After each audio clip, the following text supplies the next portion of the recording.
बिस्मिल्लाहिर्रहमानिर्रहीम। अस्सलाम वालेकुम नाज़रीन, मैं हूं डॉक्टर अली और आप देख रहे हैं मेरा फेसबुक और यूट्यूब चैनल।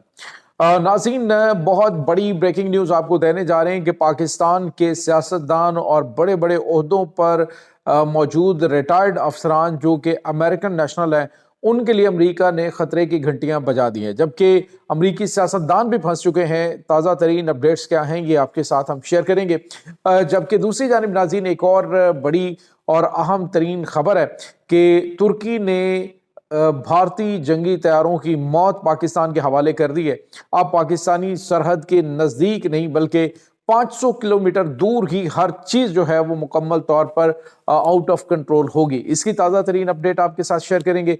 और नाज़रीन, पाकिस्तान के फतेह मिसाइलों की धूम, ऑर्डर पे ऑर्डर आना शुरू हो गए हैं। दिफाई नुमाइश के अंदर इस वक्त जो पाकिस्तानी फतेह मिसाइल है उसके चर्चे हैं, कहाँ पे, इसकी तमाम तर डिटेल्स भी आप जान पाएंगे। वीडियो की तफसील में जाने से पहले अगर आपने हमारे इस चैनल को सब्सक्राइब नहीं किया हुआ तो आपसे गुजारिश है काइंडली इसको सब्सक्राइब कर लें और बेल आइकन को ज़रूर दबा दें ताकि हमारी आने वाली वीडियो सबसे पहले आप तक पहुंच सकें। नाज़रीन, हम आपके शुक्रगुजार हैं जो आप हमारे वीलॉग्स को देखने के लिए वक्त निकालते हैं और कमेंट सेक्शन में अपनी मोहब्बतों का इजहार भी करते हैं। नाज़रीन, इस वक्त सूरत हाल जो है वो ये है कि अमेरिका जो बड़े बड़े कवानीन ख़ास तौर पे लेकर आ रहा है, इसमें अब इस तरह की सूरत हाल पैदा हो रही है कि अमेरिका ने जो ओवरसीज़ पाकिस्तानी हैं और ओवरसीज़ पूरी दुनिया के जितने भी हैं उनके लिए हालात बहुत मुश्किल कर दिए हैं। नाज़रीन, आपको याद है कि अरसा दराज से जो अमेरिका है उसने अपनी जो ख़ास तौर पे इमिग्रेशन के हवाले से चीज़ें हैं वो काफ़ी ज़्यादा ईजी रखी हुई थी, लेकिन गुज़िश्ता कुछ अरसे से ख़ास तौर पे अमेरिकी सदर डोनाल्ड ट्रंप के आने के बाद से उन चीज़ों के ऊपर काफ़ी ज़्यादा सख्ती कर दी गई है।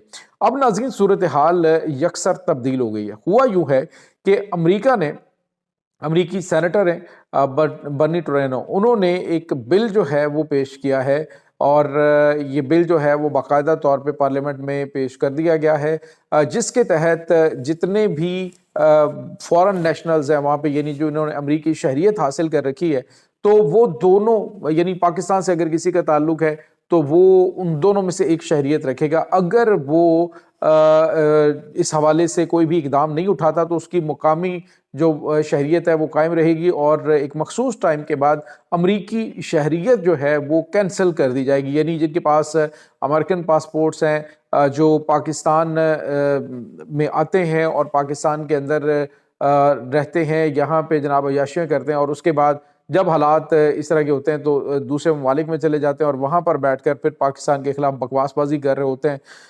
अब उनके लिए खतरे की घंटियां बज गई और बहुत सारे मुफाद परस्त सियासतदान जो सिर्फ और सिर्फ पाकिस्तान में आते हैं और आके उन्होंने यहाँ पे जो है वो अपना वो टेनोर गुजारना होता है कि जिसमें वो इक़्तिदार पे काबिज रहें और उसके बाद अपने बीवी बच्चों समेत उन्होंने पाकिस्तान से निकल जाना होता है, जैसे वो इनका मुल्क नहीं है, हुक्मरानी करने के लिए आते हैं, तो उनके लिए भी खतरे की घंटियां बज गई हैं। अब नाज़रीन, पाकिस्तान की हुकूमत ने भी ये बिल इस हवाले से डिस्कस हुआ था कि जी जो दोहरी शहरियत है उसमें से सिर्फ एक का इंतखाब करना होगा, तो मेरे ख्याल में उसके लिए अब पाकिस्तान को भी सीरियस मानों में इक़दामात उठाने होंगे कि जो मुल्क, जो किसी भी मुल्क की शहरियत रखता है उसे एक को विड्रॉ करना पड़ेगा और एक को रखना पड़ेगा।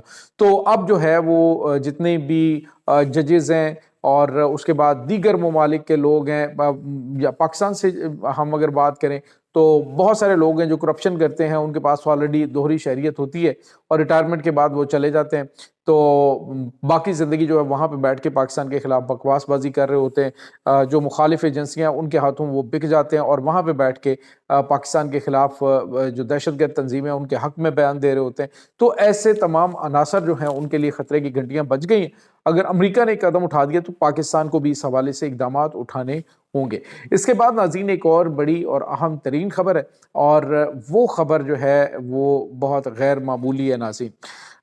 इस खबर से आप यूँ समझ लीजिए कि तुर्की ने पाकिस्तान को एक ऐसी खौफनाक चीज़ जो है वो दे दी है कि जिसके बाद आप यूँ समझ लीजिए कि भारतीय जहाज़ जो है वो पाकिस्तान के पहले भी सरहदों के नज़दीक आकर जो है वो एहतरामन गिर जाते हैं। अब नाज़रीन, बिल्कुल 500 किलोमीटर दूर जो भारतीय जहाज़ हैं, जो पाकिस्तानी सरहदों से दूर जो ख़तरात हैं 500 किलोमीटर तक, उनको मुकम्मल तौर पे जैम किया जा सकेगा। بمبارڈیئر 6000 کے نام سے ناظرین ہوا سوج HAWASOG یہ ناظرین ان کا ترکی کا ایک بڑا جدید ترین جو الیکٹرانک وارفیئر سسٹم سے لیس طیارہ ہے جو کہ پاکستان کو دیا جا رہا ہے. 4 طیارے ترکی نے بنائے جس میں 3 انہوں نے اپنی سروس میں شامل کیا اور 1 طیارہ جو ہے یہ پاکستان کو دیا گیا. ناظرین یہ جو طیارہ ہے ہواسو یہ کیا کرتا ہے, یہ بیسیکلی الیکٹرانک وارفیئر سسٹم ہے. اس کے بعد جو آنے والے میزائل ہیں ان کو جام کر سکتا ہے, ڈرونز کو جام کر سکتا ہے, اور اس کے بعد ناظرین یہ جو ایئرکرافٹس ہیں ان کو مکمل طور پہ ان کا الیکٹرانک سسٹم جام کر سکتا ہے.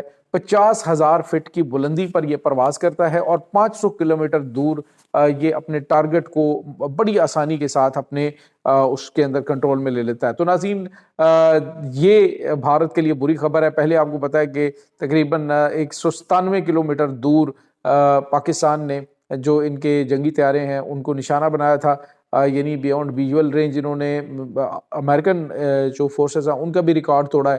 تو اب ناظرین یہ جدید ویپن پاکستان کے پاس آ جانے کے بعد 500 کلومیٹر دوری پر بھی ان کے جہاز پاکستان کو سلامی پیش کرتے ہوئے گریں گے. اور اس کے بعد ناظرین ایک اور اچھی خبر ہے, مصر کے اندر ناظرین اس وقت ایک دفاعی نمائش چل رہی ہے خاص طور پہ ویپنز کے حوالے سے, اور وہاں پر ٹیسٹڈ ان وار پاکستان کا فتح میزائل جو کہ S-400 کلر ہے, یعنی جس نے S-400 ایئر ڈیفنس سسٹم کو تباہ کیا تھا, دنیا کا جدید ترین ایئر ڈیفنس سسٹم, اس کو تباہ کیا. اب اس میزائل کو جو ہے وہ ناظرین اس راکٹ کو فتح 2 جو ہے فتح 3 ہے, اس کی اس وقت دھوم مچی ہوئی ہے اور دنیا اس میں کافی زیادہ انٹرسٹ لے رہی ہے. اس نمائش کے اندر ناظرین متعدد ممالک نے پاکستان سے اس میزائل کو خریدنے کے حوالے سے رابطہ کیا ہے, جو کہ میں سمجھتا ہوں کہ پاکستان کی دفاعی صنعت کی ایک بڑی کامیابی, اور خاص طور پہ ناظرین جو پاکستان کے ٹیسٹڈ ان وار ویپنز ہیں ان کی جو مانگ ہے وہ دنیا میں آلریڈی زیادہ ہے. جیسے F-17 تھنڈر طیارے ہیں وہ دنیا میں ہاتھوں ہاتھ بک رہے ہیں, اسی طرح سے اب پاکستان کی جو فتح میزائل سیریز ہیں یہ بھی اب دنیا جو ہے پرائورٹی ہے ان کی کہ وہ ٹیسٹڈ ان وار جو کہ S-400 ایئر ڈیفنس سسٹم کو بھی چکما دے کے تباہ کرنے کی صلاحیت رکھتے ہیں, تو ایسے ہتھیار جو ہیں وہ لوگ خریدنا چاہ رہے ہیں.